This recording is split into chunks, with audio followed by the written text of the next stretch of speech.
For the Prime Minister to say there is systemic racism in our police forces is absolute nonsense from a politician who himself is under attack for corruption and ethics violations. You couldn't get a group of police officers to agree on where to go for coffee without a debate, let alone take a position on racial relations. Yet, groups like Antifa and BLM are stoking the fires metaphorically and literally in places like Portland, Seattle, New York City, and now Rochester. Never mind the nonsense they have portrayed in Canadian cities like Toronto, Montreal, and Vancouver. But the nonsense is fueled by the Liberal government. Last week, Justin Trudeau announced a $221 million initiative to assist black entrepreneurs and business startups. Wait, what? Only black entrepreneurs? Well, he did throw in Indigenous folks as a seemingly afterthought.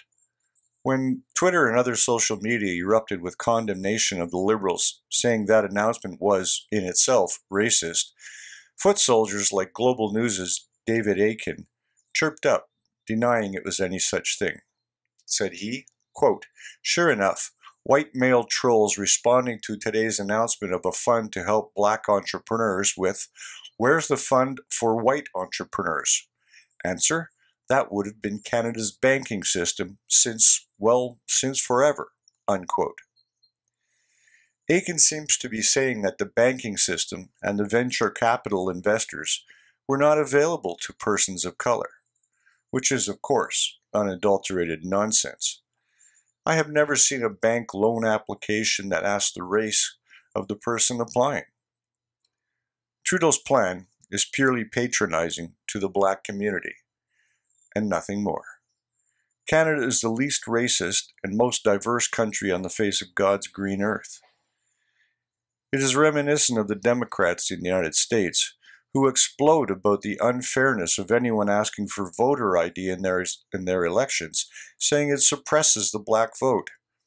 They evidently don't think black folks are smart enough to get their own government identification.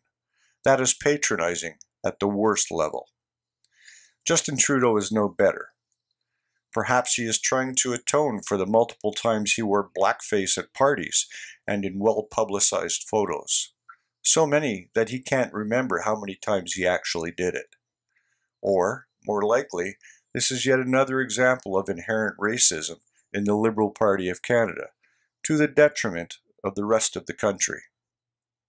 If you are white and the descendant of generations of Canadian settlers whose forefathers fought in every Canadian war of significance this country has fought in to keep us free, there is nothing for you. Shame on Justin Trudeau. For True North, I'm Leo Knight.